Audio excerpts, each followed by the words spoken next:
बिस्मिल्लाहिर्रहमानिर्रहीम। अस्सलाम वालेकुम फ्रेंड्स, कैसे हैं जी आप लोग? ठीक हैं। अच्छा जी, आज की जो हमारी क्लास है इसमें हम टाई लाइन पहले तो देखेंगे कि होता क्या है, और उसके बाद इंशाल्लाह हम आज टाई लाइन जो है वो क्रिएट भी करेंगे। ठीक है।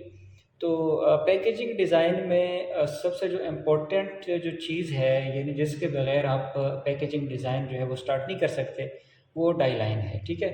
जब तक आपको सही डाई लाइन बनानी नहीं आ जाती, तब तक जो है वो आप पैकेजिंग पे काम नहीं कर सकते, यानी आप उस डिज़ाइन को फर्दर जो है वो प्रोसीड नहीं कर सकते। पैकेजिंग जो है वो डाई लाइन जो है वो एक बेसिक लेआउट होता है बॉक्स का, या जो आप पैकेजिंग डिज़ाइन बना रहे हैं। ठीक है।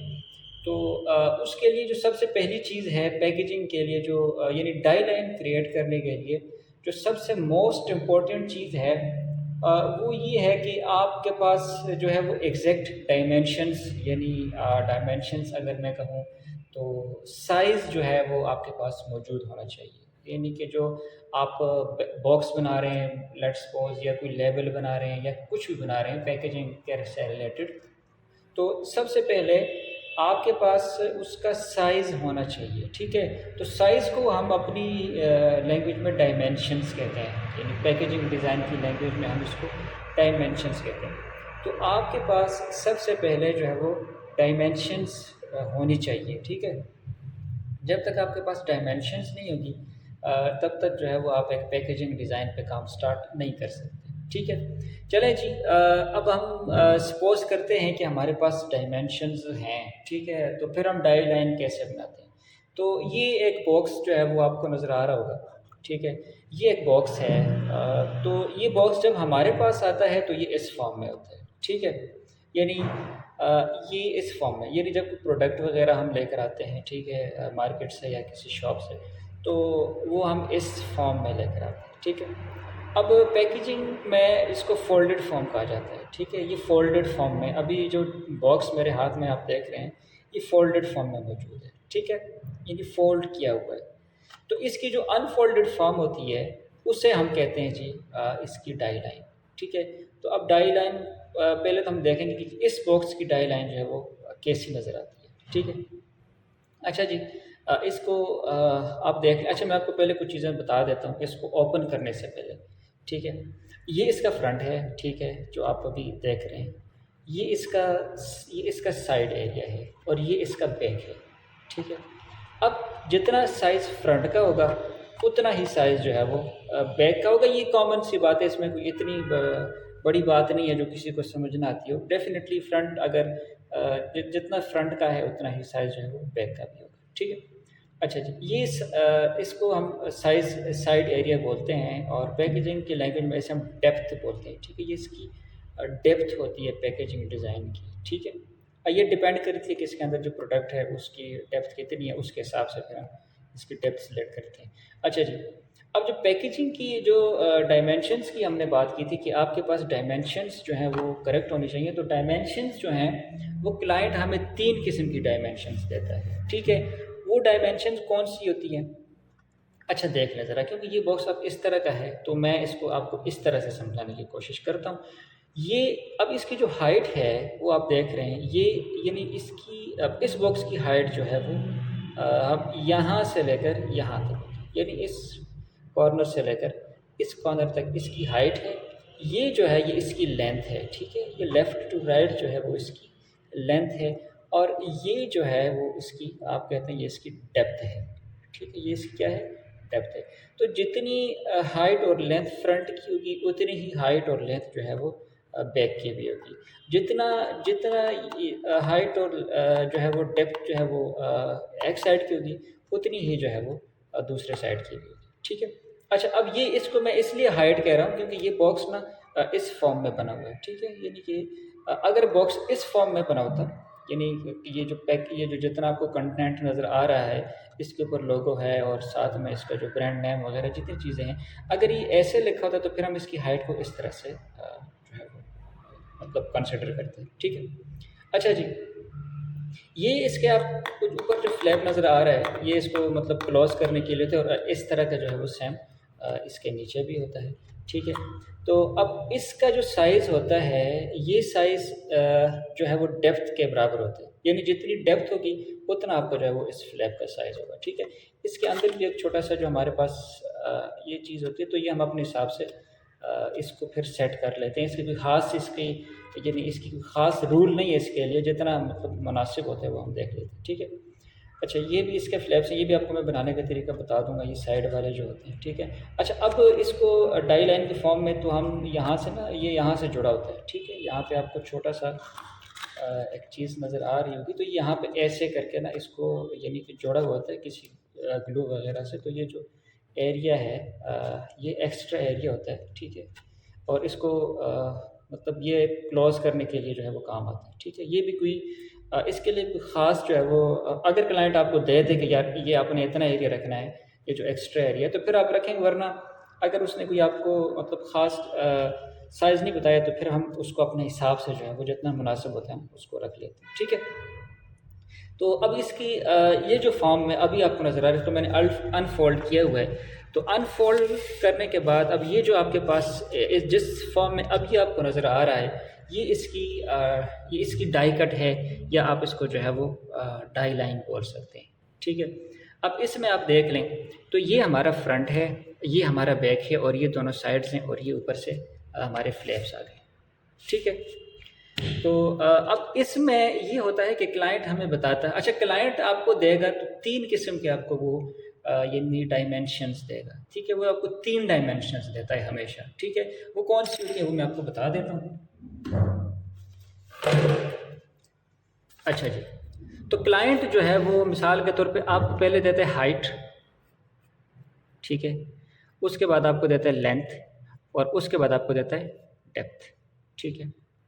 अब हाइट जो है वो मैंने आपको बता दिया। मिसाल के तौर पर वो कहता है जी, अब ये जो बॉक्स है इसकी डायमेंशन मैंने ऑलरेडी निकाली हुई है, मैं आपको वो दिखा देता हूँ। तो क्लाइंट आपको 3 किस्म की डायमेंशन देगा।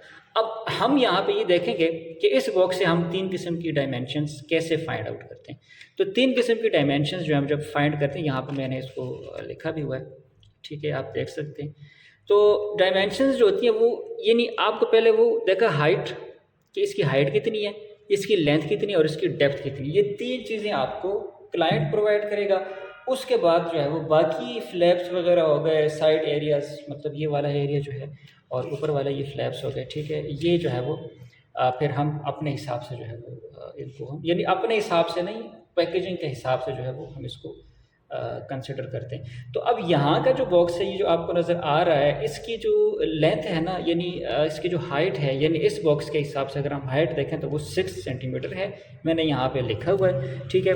और इसकी जो लेंथ है वो हमारे पास है 11 सेंटीमीटर, ठीक है। 6 सेंटीमीटर और 11 सेंटीमीटर। और इसकी जो डेप्थ है यहाँ पे, यानी ये वाला एरिया, क्योंकि इसकी जो है वो लेंथ तो सेम होगी ना, ठीक है, यानी कि लेकिन डेप्थ जो है वो इसके अपने हिसाब से 3 सेंटीमीटर हो गई हमारे पास, ठीक है। तो अब जो हमारे पास यानी ये समझ लें कि क्लाइंट ने जो हमें इसकी डायमेंशंस दी हैं, वो अगर मैं आपको दिखा सकूं तो वो है जी 6 × 11 × 3, और आगे हम इसको सेंटीमीटर में मैंने इसको जो है वो यानी कि इसकी डायमेंशन मैंने ली थी, ठीक है। तो ये सेंटीमीटर है। ये बहुत इंपॉर्टेंट है कि आपके पास जो है वो यूनिट ऑफ मेजरमेंट लाजमी होना चाहिए। यानी क्लाइंट से आप पूछें कि आया जो आपने साइज़ बताया हुआ है ये इंचज़ में है, सेंटीमीटर्स में है, या मिलीमीटर्स में है, क्योंकि वो अगर आपको कंफर्म नहीं होगा तो हो सकता है कि उसने इंचज़ के हिसाब से बताया और आपने सेंटीमीटर के हिसाब से लिख लिया हो, तो फिर इशू होगा। आपको दोबारा से न्यू डाई लाइन जो है वो क्रिएट करनी पड़ेगी, और नया डिज़ाइन जो है आपको उसको बनाना पड़ेगा। तो ये आपके पास सबसे पहले होना चाहिए कि भाई आपकी जो है वो डायमेंशंस जो हैं वो किस फॉर्म में है, यानी किस उनकी जो यूनिट है वो क्या है, ठीक है। यानी कि सेंटीमीटर है, या इंचेस है, या जो है वो मिलीमीटर है। तो इंशाल्लाह आज हम इसके हिसाब से डायलाइन बनाएंगे। ये जो डायलाइन बनी हुई है हम इसको बनाएंगे, और नेक्स्ट क्लास में हम इसके ऊपर डिज़ाइन बनाएंगे। अच्छा, एक चीज़ और भी है कि ये जो बॉक्सेस होते हैं ये डिफरेंट किस्म के होते हैं, ठीक है। अब उनमें होता ये है कि कभी कभी अच्छा टॉप तो है वो इनका सेम ही होता है। ये जो टॉप एरिया आपको नजर आ रहा है ना, ये वाला, ये तो सेम होता है। बॉटम की तरफ अगर हम आएँ तो बॉटम में चेंजेस होती हैं, ठीक है। अब ये बॉटम जो है वो सेम जैसे टॉप है तो वैसा ही यानी इसका जो है वो बॉटम भी है, लेकिन कुछ ऐसे होते हैं जिनमें नीचे लॉक्स लगे होते हैं, ठीक है। वो लॉक्स उन प्रोडक्ट्स के लिए होते हैं जो सेंसिटिव प्रोडक्ट्स होती हैं, यानी कि जिनका जो थोड़ी सी आप कहते हैं वजनी होती हैं, ठीक है, और उनका गिर के टूटने का चांस ज़्यादा होता है। तो उनमें फिर क्योंकि ये तो सॉप है, सॉप गिर भी गया तो कौन सा टूटता है, ये सॉप का बॉक्स है तो ठीक है, तो उसमें उन्होंने इतना ज़्यादा इस चीज़ को कंसिडर नहीं किया।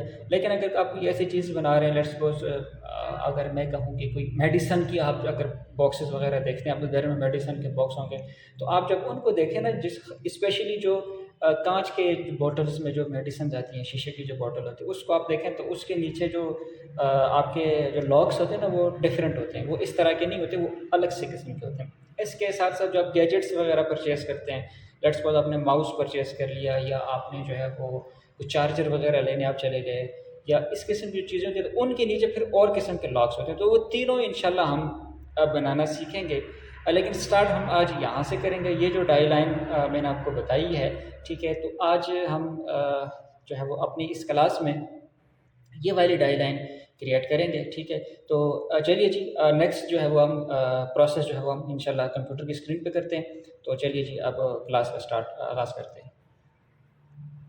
लोगों को जितनी ज़्यादा चीज़ें जो है वो डाई लाइन से रिलेटेड क्लियर कर सकता था, तो वो मैंने कोशिश की है।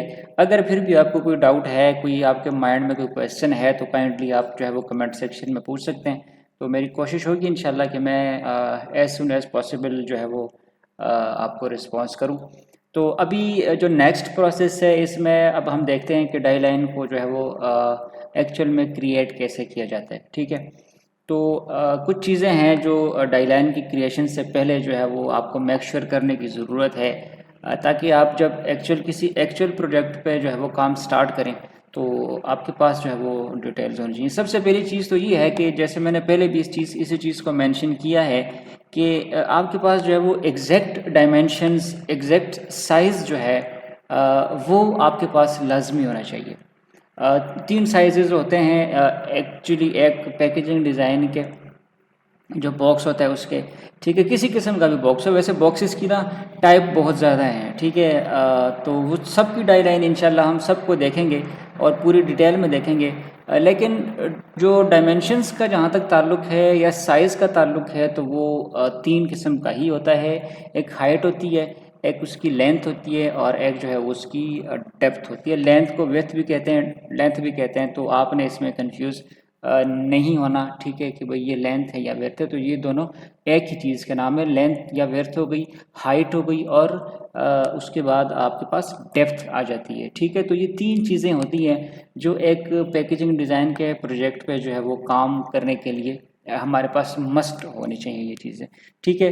तो चलिए जी, हम जो है वो डाई लाइन का प्रोसेस जो है वो स्टार्ट करते हैं।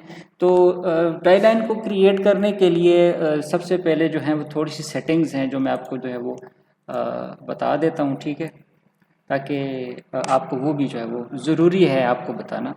तो सबसे पहले आप जो है वो इलस्ट्रेटर यूज़ करते हैं जो है वो पैकेजिंग वगैरह डिज़ाइन करने के लिए। कॉरल ड्रा भी यूज़ किया जाता है, लेकिन मोस्टली जो है वो इलस्ट्रेटर यूज़ किया जाता है। मैं खुद इलस्ट्रेटर यूज़ करता हूँ, इसलिए मेरे जितने भी ट्यूटोरियल्स होंगे वो एडोबी इलस्ट्रेटर में ही होंगे, ठीक है। तो आप लोग भी कोशिश करें कि अगर आप लोग कॉरल वगैरह यूज़ कर रहे हैं तो इलस्ट्रेटर पे मूव हो जाएं। ये एक अच्छा और इजी टू यूज़ टूल है, और इसमें जो है वो दूसरा एडवांटेज इसका ये है कि यानी with the passage of time इसमें आपको ना नई नई एडवांसमेंट्स जो है वो देखने को मिलती हैं, ठीक है। जो नई टेक्नोलॉजी है वो भी इसमें यूज़ की जाती है, तो आगे फ्यूचर जो है वो इसी का है, ठीक है। कॉरल ड्रा से अगर मैं कंपेयर करूँ तो इसका फ्यूचर जो है वो यानी फ्यूचर में यही चीज़ यूज़ होगी, ठीक है। अच्छा जी, तो चलिए जी, डाई लाइन का प्रोसेस स्टार्ट करते हैं। तो सबसे पहले आपको नई फ़ाइल लेनी पड़ेगी, ठीक है। तो नई फ़ाइल के लिए आप लोग जानते होंगे, अगर कोई इलस्ट्रेटर यूज़ करते हैं तो हम क्रिएट न्यू पे क्लिक करेंगे, ठीक है। यहाँ से हम एक नई फ़ाइल ले लेते हैं, ठीक है। तो यहाँ पे भी थोड़ी सी कुछ पॉइंट्स हैं जो मैं आपको चाहता हूँ कि क्लियर। जब आप क्रिएट न्यू पे क्लिक करते हैं तो आपके पास यहाँ पे एक न्यू डॉक्यूमेंट जो है वो ये आपके पास ओपन हो जाता है, जो आप लोग देख सकते हैं यहाँ पे मेरी स्क्रीन पर। ठीक है। अब यहाँ पे भी कुछ चीज़ें हैं जो मैं थोड़ी सी क्लियर कर देता हूँ, ठीक है। वैसे हमारा इनके साथ इतना कोई ख़ास काम है नहीं, लेकिन चले मैं आपको बता देता हूँ, ठीक है, कि ये क्या चीज़ें। सबसे पहले आपके पास जो है वो यानी कि लेफ़्ट साइड पे जो है वो आपके पास रिसेंट का बटन जो है वो आपको नज़र आता है, ये ऑप्शन है। तो रिसेंट में वो फाइल्स होती हैं जिन पे आपने काम किया होता है, यानी कि मैंने अभी जो रिसेंटली फ़ाइल थी उस पे मैंने काम किया था, तो उसका साइज़ जो था वो 288 मल्टीप्लाई बाई 560 पॉइंट था, ठीक है। इससे पहले जो मैंने डिज़ाइन पे काम किया था वो भी यहाँ पे लिखा हुआ है जी, तो उससे पहले भी जिस पे किया था वो भी यहाँ पे लिखा हुआ है। तो ये जितने भी मतलब मैंने काम किए हैं ये सारे के सारे जो हैं उनका साइज़ जो है वो, यानी कि जो मैंने अपने आर्ट बोर्ड का साइज़ लिया था तो वो यहाँ पे मौजूद है, ठीक है। अच्छा जी, दूसरी चीज़ सेव्ड है। तो सेव्ड में ये होता है कि मिसाल के तौर पर आप एक सेम जो है वो साइज़ पर या सेम डायमेंशन पर आप जो है वो बार बार काम कर रहे हैं। लेट्स सपोज आप जो है वो अगर यूट्यूब का थंबनेल क्रिएट कर रहे हैं मिसाल के तौर पर, या आप जो है वो बिज़नेस कार्ड क्रिएट कर रहे हैं, या आप जो है वो सोशल मीडिया की कोई पोस्ट डिज़ाइन कर रहे हैं, तो ये चीज़ें ऐसी होती हैं ना जिनका साइज़ जो है वो हमेशा सेम ही रहता है। अब यूट्यूब का थंबनेल, जितने भी थंबनेल होंगे ना उनका साइज़ जो है वो एक ही साइज़ यूज़ होता है यूट्यूब के थंबनेल के लिए, ठीक है। यानी एक साइज़, स्पेसिफिक साइज़ जो यूट्यूब की तरफ से दिया गया है, तो तमाम जो जितने भी डिज़ाइनर्स होते हैं ना वो उसी के अंदर रह के जो है ना वो काम करते हैं। तो वो उसमें क्या किया जाता है कि बजाय इसके कि बार बार हम जो है वो एक नई फाइल लें, नई सेटिंग को दोबारा से सेट करें अपने हिसाब से, वो जो आर्ट बोर्ड होता है उसको, तो उसमें हम क्या करते हैं कि हम एक फ़ाइल को बना के यहाँ पे सेव कर लेते हैं। तो सेव करने के क्या होता है कि हम सीधा सेव्ड में आएंगे और क्लिक करेंगे तो हमारे पास जितनी भी वो मतलब एक स्पेसिफिक सेटिंग्स होती हैं वो उसी की फ़ाइल हमारे पास खुल के आ जाती है, ठीक है। मोबाइल में अगर आप जाएँ तो वो डिज़ाइन जो हम मोबाइल के लिए बनाते हैं, लेट्स सपोज आपने ऐप डिज़ाइन कर ली या कोई गेम डिज़ाइन कर ली, या जो है वो कोई ऐसी चीज़ डिज़ाइन कर ली जिसे मोबाइल में यूज़ किया जाता है या मोबाइल से देखा जाएगा, ठीक है। तो वो तमाम चीज़ें जो है ना वो इस कैटेगरी में आ जाती हैं। यहाँ पे आपको हर फ़ोन के हिसाब से ना साइज़ेस जो हैं वो दिए होते हैं कि भाई ये आप देख सकते हैं यहाँ पे जो है वो आईफोन एक्स भी दिया हुआ है मेरे पास, इसका साइज़ भी है, ठीक है। अगर किसी ने आईफोन एक्स के लिए कोई ऐप वगैरह बनानी है या कोई इस तरह की चीज़ बनानी है तो वो उसके पास यहाँ पे जो है वो ये ऑप्शन मौजूद है। यहाँ पे आप और भी देख सकते हैं, आप अपने हिसाब से देख लीजिएगा। यहाँ पे सैमसंग S8 का भी हमें नज़र आ रहा है, और इसके अलावा आईपैड भी है, आईपैड, और इसके बाद गूगल पिक्सल जो है वो भी है, एप्पल वॉच जो है वो 42 mm। तो तमाम चीज़ें जो है वो मतलब आप इस पर आप क्लिक करेंगे तो आपके पास ये एग्जैक्ट एप्पल वॉच का जो है वो उसका जो साइज़ होता है, उसका डायमेंशन होता है वो आपके पास आ जाएगा। तो आपको आपके लिए ईजी रहता है कि यार ठीक है मैं किसी ऐसी मतलब काम करूँ जो मुझे एग्जैक्ट साइज़ जो है वो ऑलरेडी दिया हुआ है। अब वेब में आ जाता है आपके पास, यानी वो डिज़ाइन जो आप वेब के लिए बनाते हैं, ठीक है। यानी कोई वेब डिज़ाइन कर लिया आपने, या कोई इस तरह की आपने कोई चीज़ डिज़ाइन कर ली जैसे हम कंप्यूटर पे या मोबाइल की स्क्रीन पे, मोबाइल की नहीं सॉरी लैपटॉप की स्क्रीन पे देखते हैं, तो वो जो है वो वेब से रिलेटेड हमारे पास आ जाते हैं। अब हमारा जो काम है वो प्रिंट के साथ है, ठीक है। यानी पैकेजिंग डिज़ाइन का जितना भी काम होगा तो वो आप उसके लिए आपने प्रिंट सेलेक्ट करना है सबसे पहले। यहाँ पे जो आपके पास फिफ्थ ऑप्शन है, अगर हम लेफ़्ट साइड से आते हैं तो फिफ्थ है, और अगर राइट साइड से हम जाते हैं तो हमारे पास थर्ड ऑप्शन है, ठीक है। तो आपने हमेशा जो है वो प्रिंट सेलेक्ट करना है, ठीक है। और उसके बाद क्या करना है कि जो मैंने डाई लाइन की इंट्रोडक्शन में भी कहा था कि आपको जो है वो ये भी पता होना चाहिए कि जो डायमेंशंस या जो साइज़ जो है वो मुझे क्लाइंट दे रहा है, आया ये इसका यूनिट कौन सा है। यूनिट से मेरी मुराद है कि ये इंचेस में है, या ये सेंटीमीटर्स में है, या ये मिलीमीटर्स में है। तो ये बात आपने मेक श्योर करनी है कि आपके पास जो डायमेंशन है उसका आपको यूनिट पता होना चाहिए, mm हो, cm हो या इंचेस हो, ये आपको पता होना चाहिए। तभी जो है वो आप एक एग्जैक्ट साइज़ जो है वो डाई लाइन के लिए ले सकते हैं, अदरवाइज़ आपसे मिस्टेक होने के चांसेस ज़्यादा हैं। अच्छा जी, अब यहाँ पे वो क्यों मैं बता रहा हूँ आपको, उसकी वजह भी है।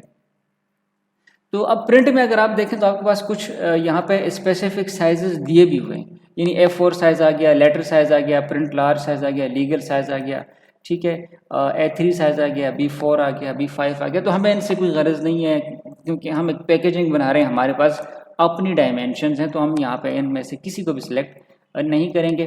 तो सबसे पहले तो आपके पास अगर आप राइट साइड पे आप मूव करते हैं तो यहाँ पे ऊपर प्रीसेट डिटेल्स दिया हुआ है। प्रीसेट डिटेल्स का मतलब है कि आप यहाँ पे आप जो है वो लिख सकते हैं कि भाई आपके प्रोजेक्ट का नाम आप लिख सकते हैं। ये बड़ा ज़रूरी होता है। अनटाइटल्ड से या ABC या 1 2 3 से आपको नहीं पता होता कि यार कौन से प्रोजेक्ट में मैं काम कर रहा हूँ। तो मैं इसको मिसाल के तौर पर लिख रहा था पैकेजिंग डिज़ाइन,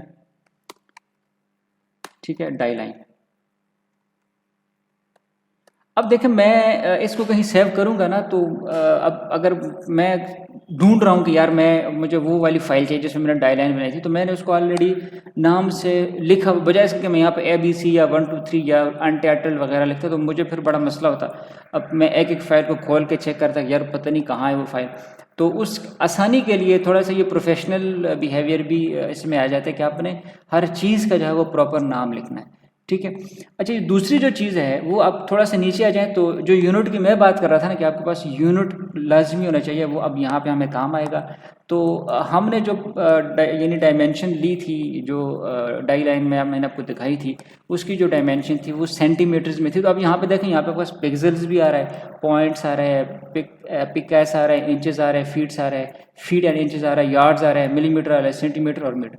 तो हमारे पास क्या है जी, हम सेंटीमीटर में यहाँ पे काम करेंगे, ठीक है। तो मैं यहाँ से सेंटीमीटर को सिलेक्ट कर लेता हूँ, ठीक है। उसके बाद यहाँ से आप इस चीज़ को बेशक चेंज कर लें, अगर करते हैं अपने हिसाब से, नहीं चेंज करते तो छोड़ दें, कोई इतना बड़ा मसला नहीं। हम अंदर जाके अपने जो पैकेजिंग की डायमेंशन है उसके हिसाब से आर्टबोर्ड को छोटा बड़ा कर सकते हैं, इसमें इतना कोई बड़ा मसला नहीं। ओरिएंटेशन में आप आ जाएं तो लैंडस्केप मोड है आपके पास और पोर्ट्रेट मोड है, तो हमें चले लैंडस्केप मोड में ही सिलेक्ट कर लेते हैं। यहाँ पे आपके पास ऑप्शन है कि आप कितने आर्टबोर्ड्स लेना चाहते हैं। तो यहाँ पे अगर आपने 2 लेने हैं, 3 लेने हैं, लेकिन हमने फ़िलहाल एक ही लेना है, ठीक है। तो क्योंकि हमने एक ही आर्टबोर्ड पे काम करना है, हमें 2 नहीं चाहिए। अच्छा, ये ब्लीड एरिया होता है, ये क्या होता है, ये जब हम लेबल डिज़ाइन करेंगे तो मैं आपको बताऊंगा, ठीक है, कि यहाँ पे ब्लीड एरिया जो है वो इस पे भी पैकेजिंग में यूज़ होता है, लेकिन हम यहाँ से नहीं लेंगे, हम जो पैकेजिंग डिज़ाइन बनाएंगे उसमें से हम वहाँ पे लेंगे, ठीक है। उसके बाद आप नीचे आ जाएं तो कलर मोड जो है वो यहाँ पे आपके पास CMYK आ रहा है। तो ये बात याद रखें कि जब भी आप किसी प्रिंट के लिए कोई डिज़ाइन बनाते हैं ना, यानी वो डिज़ाइन जो प्रिंट हो रहा हो, यानी जिसने प्रिंट होना है, लेट्स सपोज आपने कोई फ्लेयर बना लिया, आपने कोई बैनर बना लिया, आपने पैकेजिंग बना ली है जी, उसके अलावा आपने कोई बिज़नेस कार्ड बना लिया जी, इसके अलावा जो है वो मतलब CV किसी की अगर आपने डिज़ाइन कर ली है, तो इसके अलावा काफ़ी ज़्यादा चीज़ें जिन्होंने प्रिंट होना होता है। तो प्रिंट के लिए आप हमेशा CMYK कलर सेलेक्ट किया करें, क्योंकि प्रिंट में CMYK कलर्स ही यूज़ किए जाते हैं, ठीक है। वैसे आपके पास यहाँ पे 2 कलर की ऑप्शन आ जाती है। तो CMYK जो है वो प्रिंट के लिए यूज़ होता है, और RGB जो है वो लेट्स सपोज आपको मोबाइल के लिए या कंप्यूटर के लिए या TV स्क्रीन के लिए कोई डिज़ाइन क्रिएट कर रहे हैं, ठीक है, तो उसमें फिर आपके पास RGB आता है, ठीक है।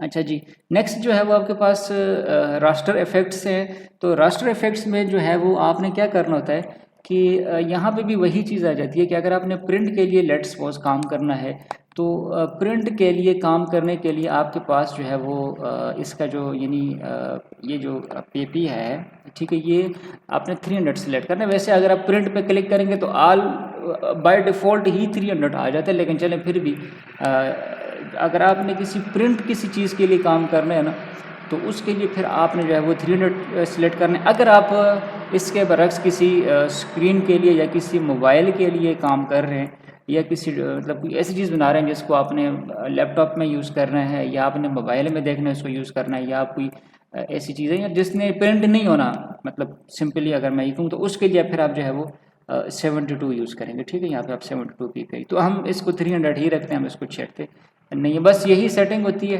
ठीक है। इसके बाद आप जब क्रिएट न्यू पे क्लिक करेंगे, ठीक है, तो यहाँ से आपके पास जो है वो एक नया आर्ट बोर्ड जो है वो आपके पास खुल जाता है, ठीक है। तो लें जी, ये हमारा आर्ट बोर्ड हमारे पास आ चुका है, ठीक है। तो हम इसको यहाँ से भी जो है वो अपने हिसाब से चेंज कर सकते हैं, छोटा बड़ा कर सकते हैं, लेकिन देखते हैं पहले कि हमारी जो पैकेजिंग है उसका क्या हिसाब है, उसके हिसाब से हम इसको फिर सेट कर लेंगे, ठीक है। अच्छा जी, तो अभी नेक्स्ट प्रोसेस क्या है कि अभी हमने यहाँ पे जो है वो डाई लाइन क्रिएट करनी है, ठीक है। तो डाई लाइन क्रिएट करने के लिए मैंने आपको पहले कहा था कि आपके पास जो है वो 3 किस्म के साइजेस आपको क्लाइंट देता है, आपके पास होने चाहिए, ठीक है। एक क्या होती है लेंथ, एक होती है विड्थ और एक होती है डेप्थ। तो अब हम यहाँ पे सबसे पहले लेंथ और विड्थ लेते हैं। अच्छा, मैं एक काम करता हूँ कि जो मैंने आपको बॉक्स दिखाया था ना, मैं उसकी यहाँ पे थोड़ा कुछ इमेजेस जो हैं वो यहाँ पे रख लेता हूँ, और मैं आपको साथ साथ उन इमेजेस की मदद से बताऊँगा कि यार मैं क्या चीज़ क्रिएट कर रहा हूँ, ठीक है। तो अब मैं जो है वो उन इमेजेस को यहाँ पे ला के रख देता हूँ, ये ज़रा ईजी हो जाएगा, ठीक है। तो ये यहाँ पर मैंने कुछ इनकी पिक्चर्स वगैरह ली हैं, मैं इनको एडजस्ट कर लेता हूँ, ठीक है, अपने हिसाब से।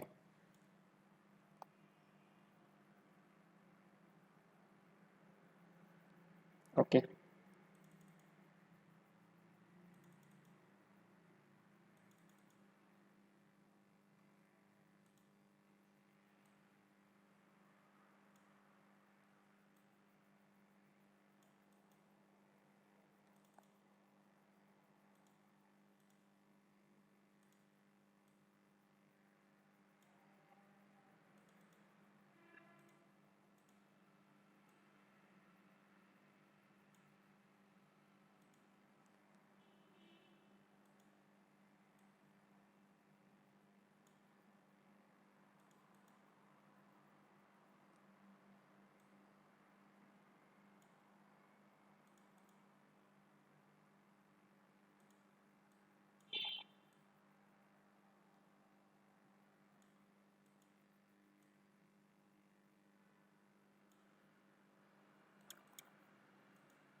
अच्छा जी, तो ये आप लोग देख सकते हैं जो मैंने आपको बॉक्स दिखाया था ना, ये उसकी कुछ इमेजेस हैं। तो मैं आपको फिर भी एक दफ़ा दिखा देता हूँ। ये देखें, इसका फ्रंट है, और ये हमने कहा था कि इसकी लेंथ है और इसकी विड्थ है, ठीक है। अच्छा, इसके अलावा ये इसका बैक है, और ये इसका जो है वो साइड एरिया, यानी दोनों साइड एरियाज जो है वो मतलब सेम साइज़ भी और डिज़ाइन भी उन पे सेम बना हुआ है। अगर आप डाई लाइन की का फॉर्मेट देखना चाह रहे हैं तो आप बेशक जो है वो ये देख सकते हैं, ठीक है। तो अभी हम क्या करेंगे कि अभी हम जो है वो फ्रंट साइड क्रिएट करेंगे, ठीक है। तो फ्रंट साइड हमारे पास ये है, ठीक है। ये यहाँ से यहाँ तक और यहाँ से यहाँ तक। तो इसमें अभी अगर हम इसको जब हम इसको क्रिएट करेंगे ना, तो इसको हम इसी फॉर्म में क्रिएट करेंगे, ठीक है। वैसे तो डिज़ाइन इसका ना यानी दूसरी फॉर्म में है, इसको हम थोड़ा सा रोटेट करेंगे तो उस फॉर्म में बनेगा, लेकिन for the sake of die line हम इसको थोड़ा सा यानी स्टैंड अप फॉर्म में जो है ना वो डाई लाइन इसकी क्रिएट करते हैं, ठीक है। तो चलिए जी, अब हम फ्रंट जो है वो क्रिएट करेंगे। तो फ्रंट में हमारे पास हाइट जो है वो 11 सेंटीमीटर आ गई थी, और इसकी जो विड्थ है वो हमारे पास 6 सेंटीमीटर थी, ठीक है। तो आपने करना क्या है, डाई लाइन क्रिएट करने के लिए आपने जो है वो यूज़ करना है रेक्टेंगल टूल का, ठीक है। यहाँ पे ये रेक्टेंगल टूल है, तो रेक्टेंगल टूल आप सिलेक्ट करेंगे यहाँ पे, ठीक है। और आपने क्या करना है कि यहाँ पे ना क्लिक कर देना है, छोटा सा रेक्टेंगल टूल सिलेक्ट किया, यहाँ पे कहीं पे भी आके आपने एक छोटा सा आपने क्लिक कर देना है, ठीक है। अब क्लिक करने के बाद आपके पास ये एक और बॉक्स जो है वो डायलॉग फॉर्म जो है वो आपके पास ये आपके पास ओपन हो जाएगा। अब आपने क्या करना है कि यहाँ पे अपना जो डायमेंशंस हैं वो आपने यहाँ पे पुट कर देनी है, ठीक है। तो विड्थ जो थी वो हमारे पास 6 सेंटीमीटर थी, और हाइट जो थी वो हमारे पास 11 सेंटीमीटर, ठीक है। तो मैं 6/11 किया। अब आप मर्ज़ी एंटर प्रेस कर दें या ओके प्रेस कर दें, चलें हम ओके प्रेस कर देते हैं, ठीक है। तो ये हमारे पास जो है वो एक बॉक्स या एक रेक्टेंगल जो है वो 6/11 का खुल के आ जाता है। अब आपने करना क्या है कि डाई लाइन जब भी क्रिएट की जाती है तो हम इसका फिल जो है वो ख़त्म करते हैं, ठीक है। फिल हमें ख़त्म करना है, और इसका जो आप कह सकते हैं कि इसका जो स्ट्रोक है वो हमें ब्लैक कलर में रखना है, ठीक है। तो फिल को ख़त्म कर देते हैं और स्ट्रोक का कलर जो है वो मैं यहाँ से ब्लैक कर लेता हूँ, ठीक है। इसका आई थिंक साइज़ जो है वो ठीक है, 1 पॉइंट, ये 1 पॉइंट है, तो आई थिंक इट्स इनफ, काफ़ी है, ठीक है। अच्छा जी, तो अभी ये क्या करेंगे हम कि ये हमारे पास आगे मैं आपको थोड़ा सा समझा देता हूँ कि ये हुआ क्या है दरअसल। अच्छा जी, अच्छा जी, हुआ ये है कि ये हमने एक डाई लाइन ली है 11/6 की। अगर आप इस पर क्लिक करें और यहाँ पे ट्रांसफॉर्म में आप देखें तो आपको पता चल जाएगा कि ये 11/6 है, यानी 6 मीटर विड्थ है और 11 सेंटीमीटर जो है वो इसकी आपके पास हाइट है। ठीक है, अभी हमने क्या करना है कि अभी हमने लेना है जनाब इसकी डेप्थ कौन सा एरिया, मैं आपको दिखा देता हूँ इमेज की मदद से। अभी हमने ये वाला एरिया सिलेक्ट करना है। ठीक है, ये वाला एरिया जो है, यानी ये वाला। तो इसकी हाइट देखें, अब जितनी हाइट इसकी है उतनी इसकी भी है, तो हाइट हम चेंज नहीं करेंगे, हम जस्ट इसकी जो है वो डेप्थ को चेंज करेंगे, यानी इसकी विड्थ को हम चेंज करेंगे। ठीक है, यानी लेफ़्ट टू राइट जिसके जो इसका जो साइज़ है ये हम चेंज करेंगे। तो ये कितना है हमारे पास, ये हमारे पास 3 सेंटीमीटर है। ठीक है, तो चलें जी हम इसको 3 सेंटीमीटर रख लेते हैं। ठीक है, और अच्छा आपने क्या करना है कि आपके पास दो तरीके हैं। एक तो ये है कि आप यहाँ से डाई लाइन ले लें, एक और रेक्टेंगल टूल ले लें और यहाँ पे आप जब आके क्लिक करेंगे ना तो 11, तो हमने क्योंकि इसकी हाइट 11 है तो हमने हाइट 11 सेलेक्ट करनी है और विड्थ जो है वो इसकी हमने कितनी सेलेक्ट कर देनी है, इसकी डेप्थ जो है वो हमने कितनी सेलेक्ट कर देनी है 3। ठीक है, तो इस पर आप जब क्लिक करेंगे ओके करेंगे तो ये आपके पास जो है वो एक 11/3 का एक बॉक्स आपके पास बन के आया कि अभी इसको भी आप यूज़ कर सकते हैं। ये भी एक तरीका हो सकता है, लेकिन एक तरीका और भी है, मैं आपको वो भी बता देता हूँ। आपने क्या करना है कि आपने जो है वो इसकी कॉपी लेनी है। कॉपी आपने कैसे लेनी है जी, वो आपको पता है, इलस्ट्रेटर जो लोग यूज़ करते हैं कि आपने जो है वो आल्ट और शिफ्ट प्रेस करना है और अपने माउस को जो है वो राइट साइड की तरफ ड्रैग करना है, क्योंकि अब हमने राइट साइड पे इसकी कॉपी लेनी है। ठीक है, अब हमने इसकी एक कॉपी ले ली है। अब हम क्या करेंगे कि इस कॉपी को सिलेक्ट कर लेते हैं। ठीक है, और यहाँ पे ट्रांसफॉर्म आपको जो है वो अपने ये आर्ट बोर्ड के टॉप पे जो है ना, यहाँ पे ये राइट साइड पे जो है वो आपको ट्रांसफॉर्म का ऑप्शन नज़र आ रहा है, तो हम ट्रांसफॉर्म के ऑप्शन पे जो है वो क्लिक करेंगे। अब यहाँ पे क्या करना है आपने कि हाइट तो आपके पास 11 ही है, वो आपने चेंज नहीं करनी। ठीक है, क्योंकि हाइट इसकी ऑलरेडी जितनी हाइट इसकी उतनी इसकी भी, हम जस्ट जो है वो इसकी ये विड्थ जो है वो चेंज करनी है। लेकिन उससे पहले कुछ चीज़ें हैं। अगर आप लोग यहाँ पे देखें, ये जो डायलॉग बॉक्स है आपके पास, इसमें ये एक चीज़ आ रही है, इसको हम रेफरेंस पॉइंट कहते हैं। ठीक है, ये आपके पास जो है वो छोटे छोटे जो है वो आपके पास बॉक्सेस आपको नज़र आ रहे हैं। ठीक है, तो इनको हम रेफरेंस पॉइंट कहते हैं। अब ये रेफरेंस पॉइंट क्या होता है, इसका मकसद ये होता है कि अब जो हम साइज़ को लेट्स सपोज छोटा या बड़ा कर रहे हैं, तो हम चाहते हैं कि किस साइड पे छोटा हो, यानी किस साइड पे छोटा हो या किस साइड पे बड़ा हो। देखें, अब मैं ये चाहता हूँ कि ये जो एरिया है, ये जो हमारे पास रेक्टेंगल है, ये छोटा हो जाए, लेकिन ये जो है वो लेफ़्ट साइड पे, यानी इस साइड पे छोटा हो, यानी इस साइड पे छोटा हो। ठीक है, क्योंकि यहाँ पे आप देखें तो इसके साथ जो है वो ये कनेक्टेड है, ये जुड़ा हुआ है यहाँ पे इसके साथ, तो हम भी इसको इसके साथ जो है वो जोड़ लेते हैं। ठीक है, तो चलें जी हम अब क्या करते हैं कि अच्छा ये रेफरेंस पॉइंट आप जिस साइड पे सेलेक्ट करेंगे ना, तो ये उसी साइड पे जो है वो चेंजेस जो है वो करेगा। ठीक है, तो मैं क्या करता हूँ कि लेट्स सपोज मैं आपको समझाने के लिए, मैं अगर ये रेफरेंस पॉइंट जो है, अब ये रेफरेंस पॉइंट की सिलेक्शन कैसे होती है आप ये देख सकते हैं। ये जो 9 डॉट आपको जो है बॉक्सेस नज़र आ रहे हैं, इसमें एक बॉक्स है वो आपको वाइट नज़र आ रहा है। तो ये वाइट जो एरिया आपको नज़र आ रहा है ना, इट्स मीन कि ये जो चेंजेस हैं ये डाउन नीचे वाली साइड पे होंगी। ठीक है, तो अभी हम लेट्स सपोज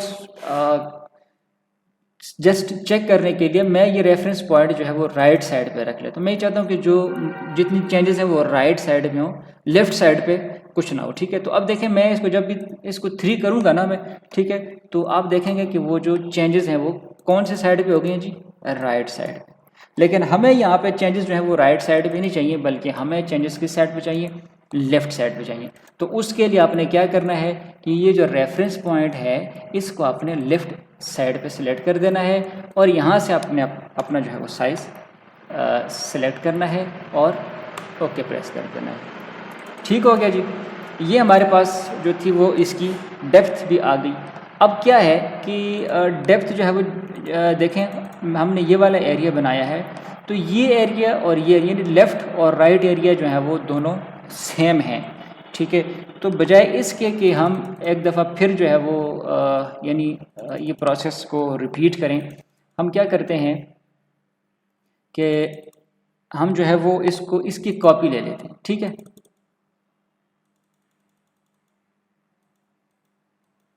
ओके, अच्छा जी, हम इसकी एक छोटी सी जो है वो कॉपी ले लेते हैं यहाँ पे, और इसको हम यहाँ से जो है वो मैं जो है वो आल्ट प्रेस करता हूँ और आल्ट के साथ शिफ्ट प्रेस करूँगा तो ये जो है वो यहाँ पे मैं इसको कॉपी कर लेता हूँ, ठीक है जी।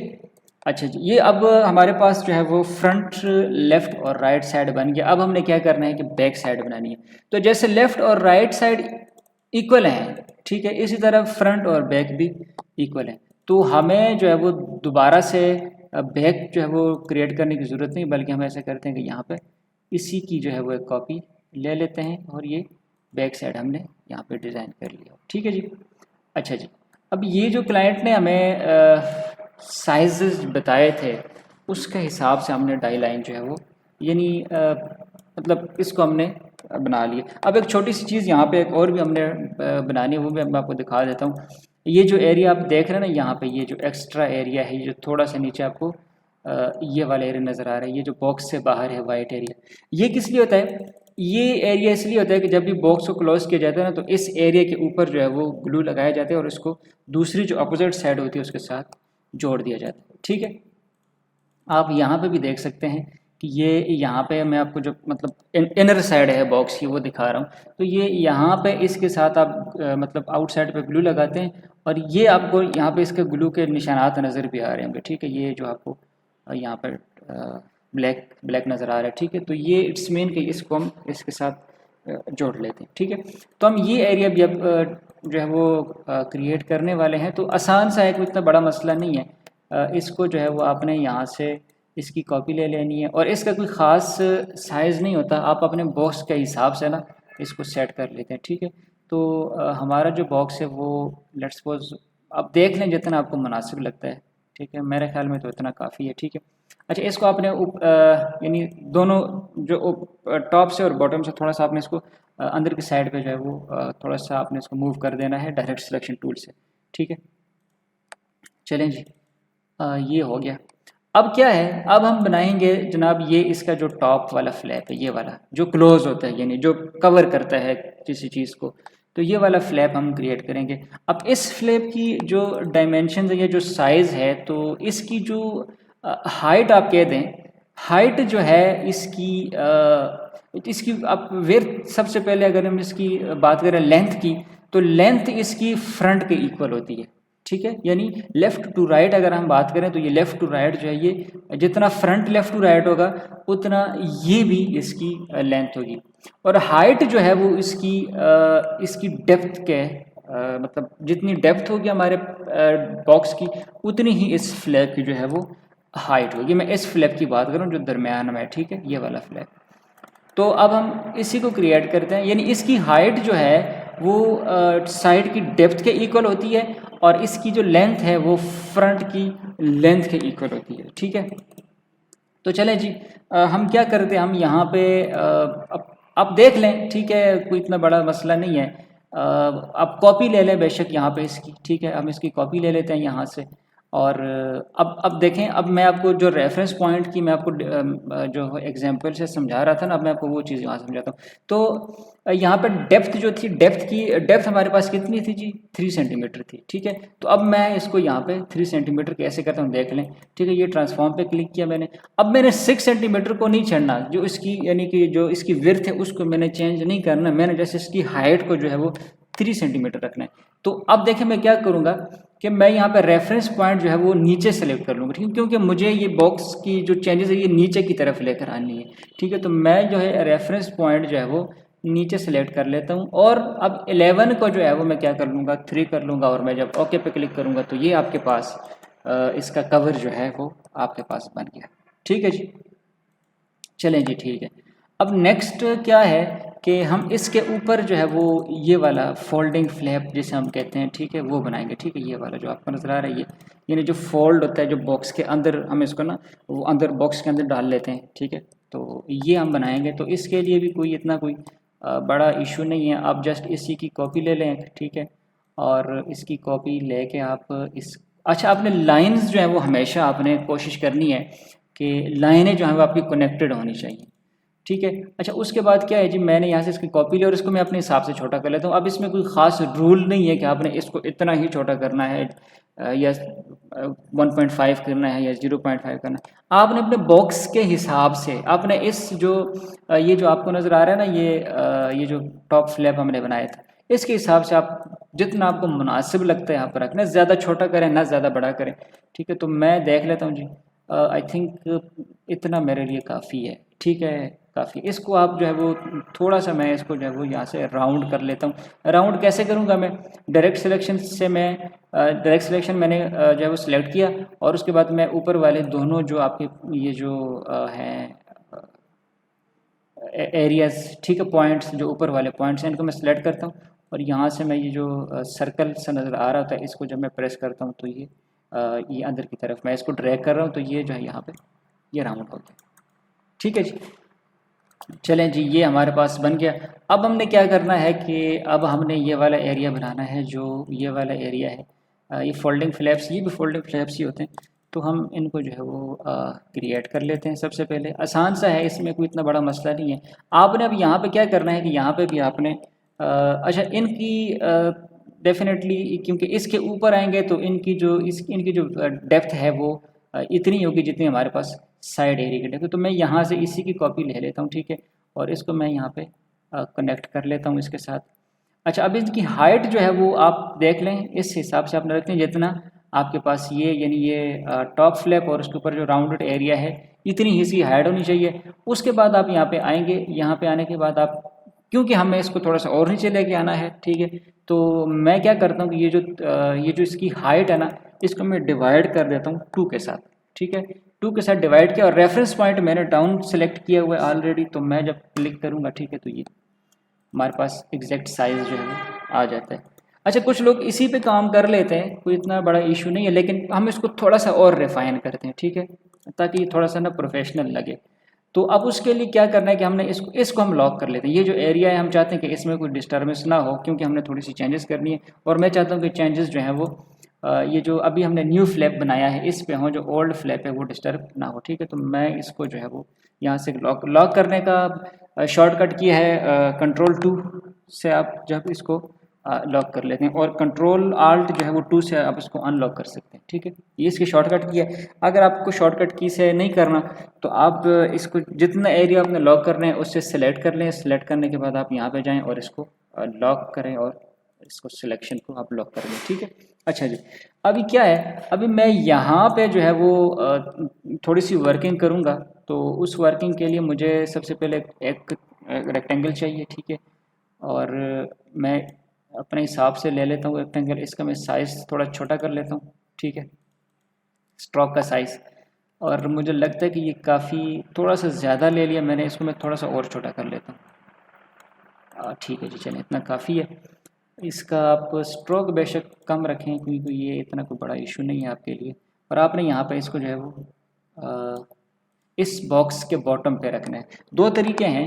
पहला तरीका तो ये कि आप मैनुअली जो है वो इसको यहाँ से यहाँ पे ला के रख सकते हैं, लेकिन इसमें गलती के चांसेस ज़्यादा होते हैं। तो हम ये चाहते हैं कि ये बॉटम पे आ जाए, ठीक है। तो उसके लिए हम इसको भी सिलेक्ट करते हैं और इसको भी सिलेक्ट करने के बाद हम अलाइन में आएंगे, ठीक है। और अलाइन में आने के बाद हम इसको बॉटम के साथ अलाइन करेंगे और फिर हम इसको यानी राइट साइड की जो लाइन है उसके साथ अलाइन करना चाहते हैं, ठीक है। तो सॉरी, ये आई थिंक थोड़ी सी मिस्टेक हो चुकी है, ठीक है। मैं इसको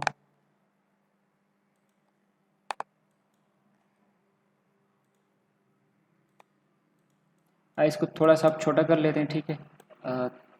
थोड़ा सा आपने छोटा कर लेना है, यहाँ पे इतना ही साइज़ आपने इसका रखना है। उसके बाद आपने इन दोनों को सिलेक्ट करना है और ये जो एरिया है, यानी मैं चाहता हूँ कि ये वाला जो है रेक्टेंगल, ये यहाँ पे आ जाए, ठीक है, यानी ये इसके साथ अलाइन हो जाए, ठीक है। मैं इसको इसके साथ अलाइन करना चाहता हूँ।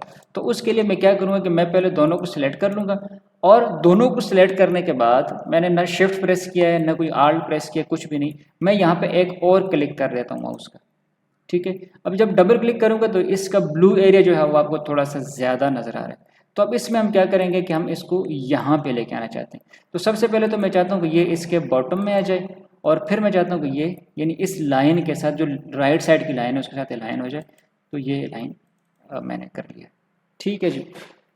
चलें नेक्स्ट, अब हम क्या करेंगे, इसी की एक कॉपी लेंगे। तो कॉपी का आपको पता है कैसे लेनी है जी, कंट्रोल से आपने आल्ट और शिफ्ट से आपने जो है उसकी कॉपी लेनी है। तो मैं एक कॉपी ले लेता हूँ यहाँ पे, और इस कॉपी को मैं जो है वो इसकी लेफ़्ट साइड के जो टॉप कॉर्नर है उसके साथ इसको मैं जोड़ लेता हूँ, ठीक है। आपने लाजमी इस चीज़ का ख्याल रखना है कि आपकी लाइंस जो है वो जुड़ी होनी चाहिए, ठीक है। और दूसरी जो है वो मैं कॉपी इसकी एक और लेता हूँ, इसको मैं यहाँ पे लाके रख देता हूँ। अगर आपको फिर भी डाउट है कि यार कहीं ये इधर उधर ना हो जाए, तो आप वही अलाइनमेंट वाला रूल जो है वो यहाँ पे भी आप फॉलो कर सकते हैं कि आपने सेलेक्ट करना है इस एरिया को और इस एरिया को, ठीक है। और इसको एक दफ़ा डबल सेलेक्ट करना है आपने, ठीक है। डबल सेलेक्ट करने के बाद आप यहाँ पे आएंगे और आप इसको अलाइन कर लेंगे अपने हिसाब से, ठीक हो गया जनाब। चलें जी, ओके। अब ये थोड़ी सी चीज़ें आपने याद रखनी है, ठीक है। ये क्योंकि आपने जब भी आप डाई बनाएंगे तो उसमें आपने ये लाजमी जो है वो चीज़ें आपने करनी। अब मैं कंट्रोल आर प्रेस करूँगा और यहाँ से मैं गाइड्स ले लूँगा, और गाइड्स को एक गाइड में यहाँ पे इस टॉप पे ला के रखूँगा, ठीक है, नीचे वाला जो बॉक्स है उसके टॉप पे, और एक गाइड जो है वो मैं ऊपर वाले बॉक्स के टॉप पे रख लूँगा, ठीक है। आप बेशक इन गाइड्स को जो है वो लॉक कर दिया करें, क्योंकि हमने इनको हिलान, अच्छा देख लें कि गाइड्स जो हैं वो टॉप पे हैं। तो ये गाइड जो है वो नीचे वाली गाइड थोड़ी सी ऊपर है, तो मैं इसको सेलेक्ट करके ना इसके हिसाब से एडजस्ट कर लेता हूँ। अब थोड़ी सी नीचे आ चुकी है, तो ये एडजस्टमेंट आप ठीक है जी, अब बराबर। ये एडजस्टमेट आपने लाजमी का ख्याल रखना है। मैं इनको लॉक कर लेता हूँ। तो गाइड्स को लॉक करने का तरीका बिल्कुल आसान है। गाइड्स पे आप क्लिक करेंगे, या गाइड्स पे क्लिक ना भी करें, आप जब माउस से जो है वो राइट क्लिक करेंगे और यहाँ पे आपके पास लॉक गाइड का ऑप्शन आ गया, तो ये गाइड्स लॉक हो गई। अब हम इस गाइड्स को सिलेक्ट करके मूव नहीं कर सकते क्योंकि ये लॉक हो चुकी है। अच्छा जी, गाइड्स को लॉक करने के बाद हमें इन बॉक्सेस की ज़रूरत नहीं है, तो हम इनको यहाँ से हटा देते हैं, ठीक है। ये एक बॉक्स यहाँ से हट गया और ये दूसरा बॉक्स भी यहाँ से हट गया, ठीक है जी। अब हमने क्या करना है कि हमने यहाँ पे एंकर पॉइंट जो है वो डालने हैं। तो हमेशा याद रखें कि वो एरिया जो फ्लैप की साइड पर आता है, यानी जो फ्लैप, ये जो फ्लैप टॉप फ्लैप की मैं बात कर रहा हूँ, इसकी साइड पे जो एरिया आएगा ना, यानी तो उसमें हम एक जो है वो एंकर पॉइंट सेलेक्ट करते हैं, और जो एरिया अपोजिट है उसमें हम दो सेलेक्ट करते हैं। तो यहाँ पे हम एक पॉइंट सेलेक्ट करेंगे नीचे वाली गाइड के लिए, ठीक है। यानी नीचे वाली गाइड पे मैं यहाँ पे एक एंकर पॉइंट सेलेक्ट कर लेता हूँ यहाँ पे, ठीक है। अब इसको एक दफ़ा देख लें, ठीक है, कि कहाँ पे सेलेक्ट करना है। तो मैं यहाँ पे जो है वो एक एंकर पॉइंट सेलेक्ट करता हूँ, और यहाँ पे आपने दो एंकर पॉइंट सेलेक्ट करने हैं जी, ठीक है, दोनों के साथ, यानी ऊपर वाली लाइन, ऊपर वाले गाइड के साथ और नीचे वाली गाइड के साथ भी। चलें जी, ठीक है। अच्छा जी, अब नेक्स्ट जो है वो आपने क्या करना है कि आपने अब डायरेक्ट सिलेक्शन टूल लेना है, और पहले आपने यानी जो एरिया जो फ्लैप वाली साइड पे एरिया है उसमें जो आपने एंकर पॉइंट सेलेक्ट किया था, आपने उस पर क्लिक करना है, और आपने इसको जो है वो अपने हिसाब से आपने इसको यानी राइट साइड की तरफ हमने इसको थोड़ा सा टेढ़ा करना है, ठीक है। तो मैं इसको यहाँ से ना देख लेता हूँ, ठीक है। पहले मैं इसको शिफ्ट प्रेस करके और राइट की जो राइट की है, यानी जो टॉप बॉटम लेफ्ट और राइट पे जो राइट की होती है, उस पर क्लिक करता हूँ, तो ये काफ़ी ज़्यादा आगे चला जाता है। मुझे इतना ज़्यादा इसको आगे नहीं लेके जाना, ठीक है। अब इसमें होता क्या है, जब आप शिफ्ट प्रेस करके यानी राइट या लेफ़्ट या टॉप या बॉटम की प्रेस करते हैं, तो वो 10 पिक्सल जो है वो चीज़ आगे चली जाती है। तो हमें 10 पिक्सल नहीं आगे लेके जाना, हमें इसको मतलब हम अगर मैनुअली करेंगे विदाउट शिफ्ट, तो हम एक एक पिक्सल आगे जाएंगे, ठीक है। तो मैं देखता हूँ कि कितने पिक्सल मुझे लेने हैं, ठीक है। तो जितने पिक्सल्स पे ये मुझे मुनासिब लगा मैं उतना ही ले लूँगा, ठीक है। तो मैं यहाँ पे अब मैंने ये एंकर पॉइंट सेलेक्ट किया है, और मैं यहाँ से अब राइट की प्रेस कर रहा हूँ, तो 1 2 3 4 मुझे 4 मुनासिब लग रहा है कि 4 पे चलें, ठीक है। अब आपने क्या करना है यहाँ पे, अगर आपने यहाँ पे 4 मतलब 4 टाइम आपने की प्रेस की है, तो उतनी ही आप यहाँ पे फिर उसकी अपोजिट की जो है वो उतने टाइम प्रेस करेंगे। यानी अब यहाँ पे हमने राइट की प्रेस की थी, अब यहाँ पे आप याद रखें कि आपने जो जो बॉटम वाली हमने जो क्या कहते हैं उसको गाइड थी, उस पर जो हमने एंकर पॉइंट लिया था उसको हमने मूव किया है 4 पॉइंट, या आप उसे 4 पिक्सल कहते हैं, तो दूसरे में हम क्या करेंगे कि टॉप वाली जो है वो उसको मूव करेंगे। ठीक है, तो मैं यहाँ पे इसको, अब यहाँ से इसको भी मैं 4 टाइम जो है वो मूव कर लेता हूँ, 2 3 एंड 4। ठीक है, हो गया जनाब। अब आपने अब क्या करना है कि अब इनके टॉप्स, जो टॉप का एरिया है उनको आपने मूव करना है। तो अगर ये आपने 4 टाइम मूव किया तो इसको आप 8 टाइम मूव करें। ठीक है, तो 1 2 3 4 5 6 7 एंड 8, ये 8 टाइम मैंने मूव कर लिया। इसको भी आप जो है वो 8 टाइम मूव करेंगे, 1 2 3 4 5 6 7 8। ठीक है जी। अब ये आपके पास जो है वो एरिया जो फ्लैप था, फोल्डिंग फ्लैप हम इसे कहते हैं, या आप कुछ भी कहते हैं अपने हिसाब से। ठीक है, ये वाला एरिया मैं आपको दोबारा से दिखा देता हूँ। अब देखें तो यहाँ पे थोड़ा सा ना ये इस तरफ को जो मूव था वो हमने इसमें, वो हम इसमें लेकर आए। ठीक है, ये आपको नज़र आ रहा होगा ना। ठीक है, तो अब क्या है नेक्स्ट हम जो है वो, ये तो राइट साइड वाला था, हम लेफ्ट साइड पे क्रिएट करते हैं। तो लेफ्ट साइड पे क्रिएट करने की ज़रूरत नहीं है, हम इसी की एक कॉपी ले लेंगे। लेकिन एक बात का आपने ख्याल रखना है कि जैसे इस एरिया के लिए, यानी इस ये जो हम फ्लैप है, टॉप फ्लैप है, इसकी साइड पे जो, यानी जो फ्लैप का एरिया है, तो उसमें हमारे पास एक एंकर पॉइंट है और इसमें हमारे पास 2 हैं। तो यही काम हमने इधर भी करना है। जब हम इसको मूव करेंगे ना तो ये तो ऐसे हो जाएगा ना। ठीक है, लेकिन हमें ये इस फॉर्म में नहीं चाहिए, हमें ये इस फॉर्म में चाहिए। हम इसको मतलब जो है वो रिफ्लेक्ट कर लेंगे। ठीक है, यानी कि इसका अपोजिट हो जाए। ठीक है, यानी अगर ये वाला एरिया अगर लेफ्ट साइड पर है तो इधर जब आएगा तो ये वाला एरिया जो है वो राइट साइड पे आ जाना चाहिए, यानी इस साइड पे आ जाना चाहिए। ठीक है, तो हमने अब वो काम करना है। यहाँ से सिलेक्ट करें जी आप यहाँ पर, और इसको आप रिफ्लेक्ट कर लें। ठीक है, यहाँ पे आएंगे आप इसको और ट्रांसफॉर्म में जाएंगे, रिफ्लेक्ट में जाएंगे। यहाँ पे आपको बता देगा कि आपने कौन सा रिफ्लेक्ट करना है, तो हमने वर्टिकल रिफ्लेक्ट करना है और आपने इसको ओके कर देना है। ठीक है, तो अब देखें, मतलब ये एरिया पहले इस साइड पे था, अब ये यानी पहले लेफ्ट पे था, अब ये राइट पे आ गया। ठीक है, ये टॉप फ्लैप आपके बन गए, मैं आपको दिखा भी देता हूँ। ठीक है, यहाँ पे ये देखें जी। ठीक है, अब यहाँ पे देखें तो ये वाला एरिया जो है ये राइट साइड पर, यहाँ पे ये लेफ्ट पे आ चुका है। ठीक है, यही काम आपने करना है। अब हमने क्या करना है कि नीचे वाले जो हैं हमारे पास, यानी यही जो फ्लैप्स हैं, इनको हमने नीचे भी डिज़ाइन करना है ऐसे ही जैसे कि आपको बॉक्स में नज़र आ रहे हैं। तो उसके लिए क्या है कि मैं जो मैंने ये सिलेक्शन जो थी, ये इसको मैंने लॉक किया था, तो मैं इसको अनलॉक कर देता हूँ। ठीक है, अनलॉक करने के बाद मैं गाइड्स को भी अनलॉक करता हूँ। मुझे अब गाइड की ज़रूरत नहीं है, तो मैं गाइड को अनलॉक कर देता हूँ और गाइड्स को मैं यहाँ से ख़त्म कर देता हूँ। ठीक है, अब क्या है कि मैं इसको दोबारा भी बना सकता हूँ, यहाँ पर यही प्रोसेस दोबारा कर सकता हूँ, मुझे इतना ही टाइम लगेगा। लेकिन मैं चाहता हूँ कि यार मेरा मज़ीद अब इस पर टाइम नहीं लगाना चाहता, तो मैं इसी को यहाँ पे कॉपी कर लेता हूँ। इसको आपने कॉपी किया और आप आगे यहाँ पे इसको आपने रोटेट कर देना है या रिफ्लेक्ट कर देना, आपकी मर्ज़ी है। मैंने इसको रोटेट कर दिया और रोटेट करने के बाद मैं यहाँ पे आया और इसको मैंने अलाइन कर लिया, यहाँ पे इसको मैंने एडजस्ट कर लिया। ठीक है, लाइन के साथ। और यही फ्लैप्स वाला एरिया हमने यहाँ पे भी लेकर आना है। तो वही रूल जो है वो आपने याद रखना है कि आपका जो, यानी कि ये जो सिंगल आपका जो है वो जैसे आप कहते हैं एंकर पॉइंट वाला एरिया जो होता है वो आपने बॉक्स की साइड पर ही रखना है। ठीक है, तो मैं यहाँ से इसको जो है वो रिफ्लेक्ट कर लेता हूँ, यहाँ पे आता हूँ, यहाँ पे इसको मैं रिफ्लेक्ट कर लेता हूँ। और रिफ्लेक्ट करने के बाद एक काम मैंने और छोटा सा करना है। ठीक है, चलो मैं आपको बता देता हूँ जो काम मैं कर रहा हूँ। ठीक है, अब मैंने करना क्या है कि मैंने इसका जो ये मतलब ये जो इसका एरिया है, इसको मैंने टॉप पे लेके आना है। ठीक है, यानी ऊपर की जानिब। तो मैं इसको जो है वो, आप अब 2 काम आप कर सकते हैं। ठीक है, अब यहाँ पे जाएंगे ना, ठीक है, इसको सिलेक्ट करेंगे और रिफ्लेक्ट, आप दोनों रिफ्लेक्ट दे दें इसको। ठीक है, पहले आप ये वाला रिफ्लेक्ट दे दें। ठीक है, और उसके बाद आप जो है वो एक दफ़ा फिर सिलेक्ट करके ये जो हॉरिजॉन्टल रिफ्लेक्ट होता है ये दे दें। ठीक है, ये आपके पास आ गया। ठीक है, आपने इसको यहाँ पे जो है वो लाइन के साथ एडजस्ट कर देना है। ठीक है, यहाँ पे आपने इसको एडजस्ट कर देना है।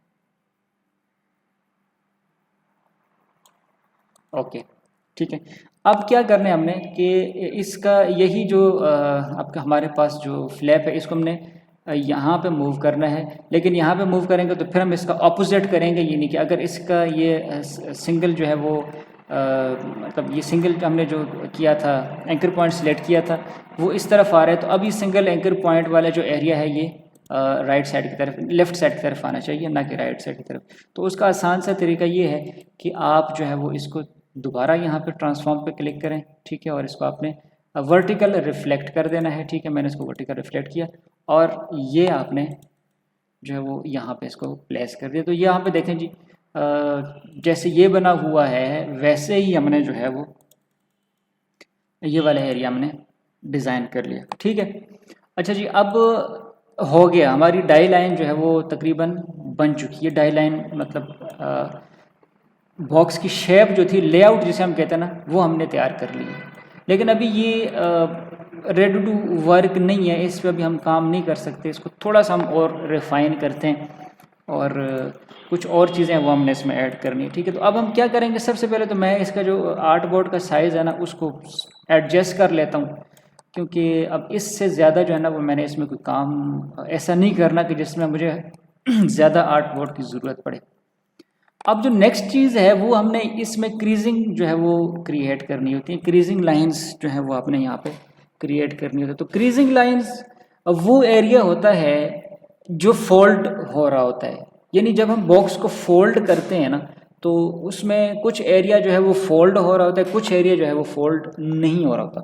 अब कौन कौन सा एरिया फोल्ड हो रहा है तो मैं आपको ज़रा दिखा देता हूँ। अब आप ज़रा देखें इस बॉक्स को गौर से, तो इसमें आपको ये जो लेफ़्ट साइड पे ये जो आपको लाइन सी नज़र आ रही है उभरी हुई, ठीक है, ये एरिया फोल्ड हुआ है, इसलिए इसकी ये हालत है। ये भी फोल्ड हुआ है, ये भी फोल्ड हुआ है, ये भी फोल्ड हुआ है, ठीक है, और ये भी फोल्ड हुआ है, ये भी फोल्ड हुआ है। जितनी आपको यहाँ पे लाइंस वगैरह नज़र आ रही हैं तो ये तमाम एरियाज़ जो हैं ये फोल्ड हो जाते हैं, इसलिए इनको इस तरह की इसमें लाइंस बन जाती हैं। तो इसका फ़ायदा मकसद ये होता है कि हमने जो प्रिंट होता है उसको ये साइन देना होता है कि यार इन एरियाज़ पे आपने थोड़ा सा ज़्यादा, इन एरियाज़ को थोड़ा ज़्यादा प्रेस किया जाता है। जब इसका प्रिंट निकाला जाता है ना तो जिन जिन एरियाज़ पे हमने क्रीजिंग लाइन क्रिएट किए थे उनको थोड़ा सा ज़्यादा प्रेस किया जाता है। तो ज़्यादा प्रेस किया जाता है ना तो उस वजह से ये होता है वो थोड़े से नरम पड़ जाते हैं, और नरम उनको करने का मकसद होता है कि ये ईजीली जो है वो फोल्ड हो जाए, ठीक है। तो अब हम क्रीजिंग लाइन जो है वो यहाँ पे फाइंड करेंगे। तो क्रीजिंग लाइन सिंपल ये होता है कि अंदर की जितनी भी लाइंस होती है ना अंदर की, यानी एक तो ये हमारे पास बॉर्डर की लाइन है ना, ये देखें ये बॉर्डर की लाइन है, ये लाइन है, ये लाइन है, ये वाली, ये वाली, ये वाली, ये वाली। इनके अलावा जितनी भी अंदर की लाइंस हैं, यानी जो अंदर की लाइंस हैं उनको हमने क्रीजिंग में जो है वो कंसिडर करना होता है। तो मैं यहाँ से इनको डायरेक्ट सिलेक्शन टूल से सिलेक्ट करूँगा, ठीक है। अब मैंने डायरेक्ट सिलेक्शन टूल सेलेक्ट किया। याद रखिएगा कि आपने फिल नहीं रखना, अगर फिल रखेंगे तो आप उसको यहाँ पे थोड़ा सा इशू हो जाएगा। डायरेक्ट सिलेक्शन टूल आपने सेलेक्ट किया, यहाँ पे आपने लाके जो है वो इनको सेलेक्ट कर लिया, ठीक है। उसके बाद शिफ्ट के साथ आप जो जो एरिया सेलेक्ट करना है आपने उसको कर दें, इसको भी सिलेक्ट कर दें, इसको भी सिलेक्ट कर दें भाई, इसको भी कर दें और इस एरिया को भी सिलेक्ट कर दें। इसके बाद अब मैं क्या करूँगा कि इनको मैं यहाँ पे कट करूँगा, ठीक है। तो कट करने के लिए कंट्रोल एक्सप्रेस करते हैं, तो ठीक है जी। अब हम क्या करेंगे, नेक्स्ट जो है वो हम यहाँ पे एक और हम यहाँ पे लेयर जो है वो सेलेक्ट करते हैं। तो इस लेयर का नाम मैं रखूँगा जी क्रीजिंग लाइंस, ठीक है। ये क्रीजिंग लाइंस होती हैं हमारी, ठीक है। और क्रीजिंग लाइंस जो हैं वो मैंने ये क्रीजिंग लाइन सेलेक्ट की। इसके बाद मैं इसी लेयर को सिलेक्ट करता हूँ और इसके बाद जो ये आपको राइट साइड पे ये सर्कल नज़र आ रहा है, हमने इस पे एक दफ़ा क्लिक करना है तो ये डबल हो जाएगा। ये जब ये डबल हो जाएगा उसके बाद आपने कंट्रोल एक्स किया था, अब कंट्रोल एक्स के बाद आपने क्या कर लेना है, कंट्रोल एफ़ कर लेना। कंट्रोल एफ़ से ये होगा कि जहाँ से आपने जो चीज़ें उठाई थी यानी क्रीजिंग लाइन्स, वो वहीं पर दोबारा से पेस्ट हो जाएंगी। अच्छा जी, अब आप के जहन में ये क्वेश्चन आ रहा होगा कि भाई अगर हमने इसको इधर ही पेस्ट करना था तो हमने फिर इनको उठाया क्यों था वहाँ से, यानी वहाँ से हमने इसको कट क्यों किया था, तो वो भी मैं आपको बता देता हूँ। देखिए कट मैंने किया था इस लेयर से, ठीक है, इस लेयर से मैंने कट किया था। और अब जो क्रीजिंग लाइंस हैं वो इस लेयर में नहीं है तो अपनी जगह पे, मतलब पोजीशन पे उसी पे हैं, लेकिन लेयर दूसरी है। अब देखें मैं अगर इस लेयर को यहाँ से ऑफ करता हूँ, लेट्स सपोज, ठीक है, तो मैं अगर इस नीचे वाले लेयर को ऑफ करता हूँ तो हमारे पास ये देखिए ये एरिया हमारे पास रह जाता है। इसका मतलब क्या है कि एरिया है तो अपनी जगह पे, लेकिन लेयर जो है वो दूसरी है, ठीक है। अब इसको हम अगर अपोजिट करें, मैं इसको यहाँ पे ऑफ़ कर देता हूँ, इसकी जो ये आई बटन है इसको मैं ऑफ़ कर देता हूँ, तो देखें यहाँ पे, ठीक है। तो मकसद क्या है कहने का कि पोजीशन वही है बट इसकी जो लेयर है वो दूसरी लेयर हमने सेलेक्ट की है। अब इसका क्यों किया हमने, इसका भी यहाँ पे मैं आपको बता देता हूँ कि इसलिए है कि हमने इस एरिया को जो है वो क्रीजिंग में लेके आना है। तो क्रीजिंग में अब क्या किया जाता है कि इसी को मैं सिलेक्ट करूँगा, ठीक है। जब मैं इसको दोबारा सिलेक्ट करूँगा तो ये सारी की सारी सिलेक्ट हो जाएंगी। वैसे तो आप 1 बाय 1 भी सिलेक्ट कर सकते हैं लेकिन उस पर टाइम ज़्यादा लगेगा, तो मैं पूरी लेयर को सिलेक्ट कर देता हूँ। यहाँ पे मैं जाके इसका कलर जो है ना वो मैं चेंज कर देता हूँ, ठीक है। कलर आप देख लें, मैं वैसे रेड नॉर्मली लिया जाता है तो मैं भी रेड ले लेता हूँ, ठीक है। और रेड के बाद आपने एक काम करना है कि स्ट्रोक में जाना है, यहाँ पे ऊपर टॉप पे स्ट्रोक में आपने इसको डैश लाइन जो है वो उस पर डैश लाइन का बॉक्स जो है इस पर आपने क्लिक करना है, इसको आपने टिक कर देना है और यहाँ पे 4 पॉइंट या 5 पॉइंट आप देख लें जितने आपको मुनासिब लगते हैं, ठीक है। मैं 3 ले लेता हूँ, ठीक है। तो अब आप अपने हिसाब से देख लीजिएगा कि जितने भी आपको मतलब मुनासिब लगते हैं, तो ठीक है। ये 3 पॉइंट्स, अब ये एरिया जो है वो ये क्रीजिंग लाइन बन गई हमारे पास, ठीक है जी। ये वो एरिया है जो फोल्ड होगा, यानी अंदर की तरफ फोल्ड हो जाएगा। जब हम बॉक्स को प्रॉपर बॉक्स बना के उसमें कोई चीज़ रखेंगे तो ये एरिया फोल्ड हो जाएगा, ठीक है।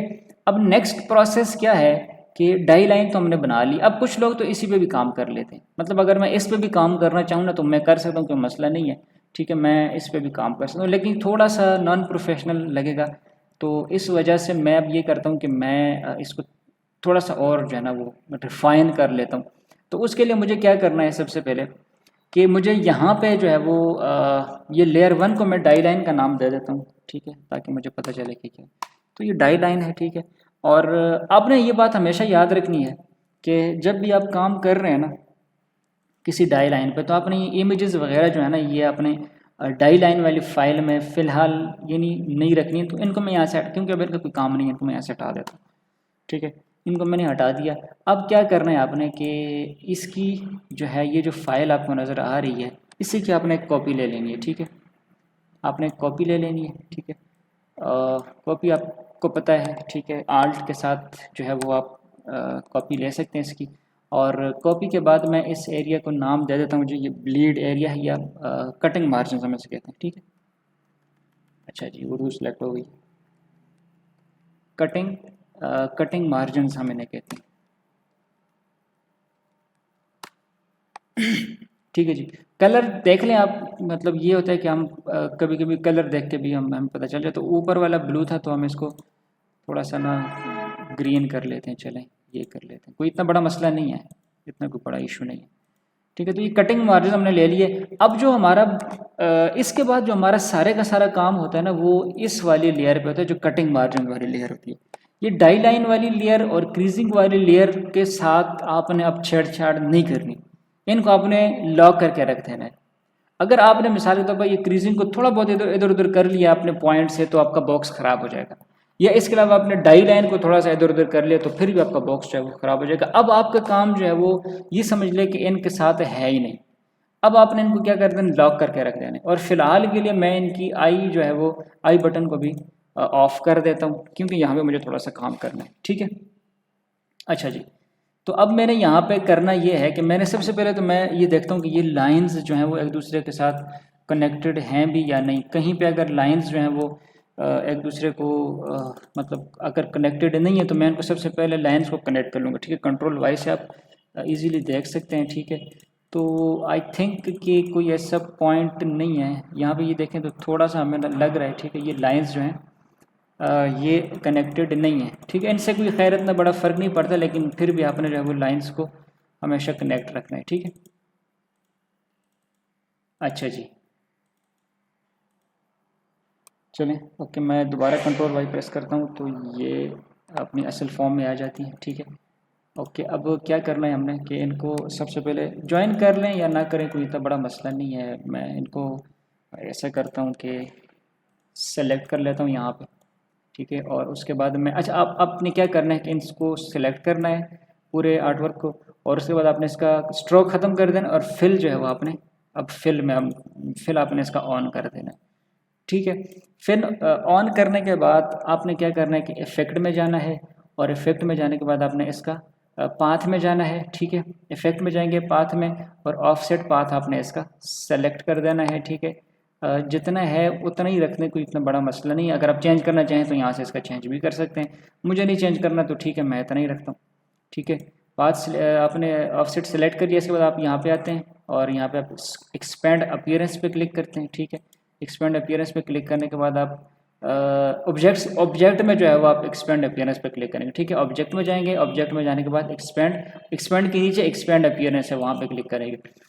एक्सपेंड अपीयरेंस करने के बाद जो है वो अब आपने क्या करना है कि आपने यहाँ पे इसको आपने ज्वाइन कर देना है। यहाँ पे ज्वाइन करने के बाद आप यहाँ पे देखते हैं तो यहाँ पे आप ज्वाइन करने के बाद ये रिलीज कंपाउंड पाथ का ऑप्शन है। ज्वाइन आप कहाँ से करेंगे?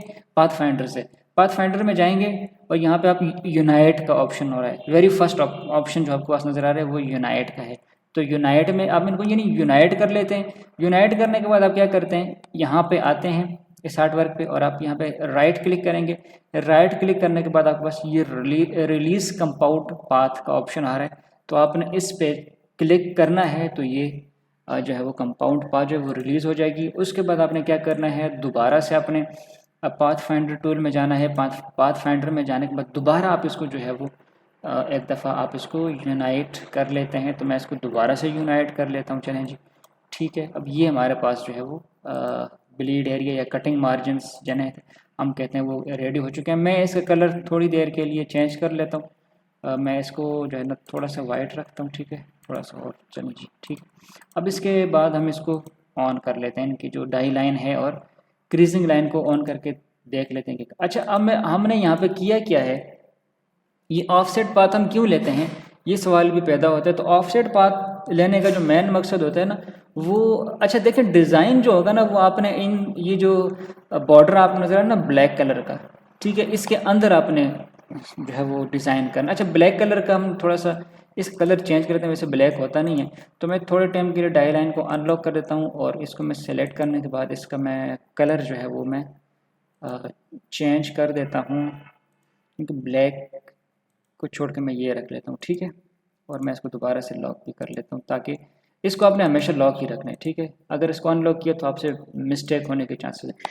अब क्या करना है कि डिज़ाइन जितना भी आप बनाएंगे ना वो इसके अंदर अंदर बनाएंगे और प्रिंट भी इसके अंदर अंदर होगा। ये जो बाहर वाला एरिया है ये सेफ, इसको सेफ एरिया कहते हैं, यानी ये कटिंग में जो है ये कट जाता है ये एरिया, लेकिन हम इसको इसलिए बनाते हैं, अगर आप बिल्कुल एज टू एज बनाएं तो वो ये होता है कि अगर मिसाल के तौर पर मशीन ने बॉक्स को थोड़ा सा ज़्यादा काट लिया ना तो आपका बॉक्स ख़राब हो जाता है। तो वो बॉक्स को ख़राब होने से बचाने के लिए हम थोड़ा सा एक्स्ट्रा जो है वो पार्ट हम साथ में जो है वो मतलब उसको मतलब डाई लाइन में लेकर आते हैं, ठीक है, ताकि अगर यानी कि कटिंग वगैरह करनी भी है तो एक्स्ट्रा एरिया की कटिंग करें, डिज़ाइन जो है उसकी कटिंग ना हो, ठीक है। तो स्टूडेंट्स ये डाई लाइन थी, मैंने कोशिश तो की है कि मैं आपको हर चीज़ जो है वो जितनी अच्छे तरीके से क्लियर कर सकता हूँ वो मैं क्लियर कर दूं, ठीक है। लेकिन अगर फिर भी चले कोई चीज़ रह गई है और आपको कन्फ्यूजन हो रही है तो आप जो है वो कमेंट सेक्शन में क्वेश्चन कर सकते हैं। मेरी पूरी कोशिश होगी इंशाल्लाह कि मैं आपको जो है वो उसका सोल्यूशन इंशाल्लाह बताऊंगा। मैं आप क्वेश्चन करेंगे तो इंशाल्लाह आप उसका जवाब जो है वो जल्दी मिल जाएगा, ठीक है। तो ये हमारी डाई लाइन थी। नेक्स्ट इंशाल्लाह हम इस पर डिज़ाइन वगैरह बनाने की कोशिश करेंगे, ठीक है, जो डिज़ाइन हमने बॉक्स पे देखा था। तो तब तक के लिए आप लोग अपना ख्याल रखिए, मुझे इजाज़त दीजिए। और अगर आपको मेरी वीडियो पसंद आ रही है तो काइंडली इसको लाइक करें, अपने फ्रेंड्स के साथ भी शेयर करें, ठीक है। अगर कोई पैकेजिंग वगैरह डिज़ाइन सीखने में इंटरेस्टेड है तो ताकि उसकी भी हेल्प हो सके। तो इंशाल्लाह नेक्स्ट वीडियो में जो हम डिज़ाइन के साथ जो है वो एक नया सेशन लेकर आएंगे। तब तक के लिए अपना ख्याल रखिए, अल्लाह हाफ़िज़।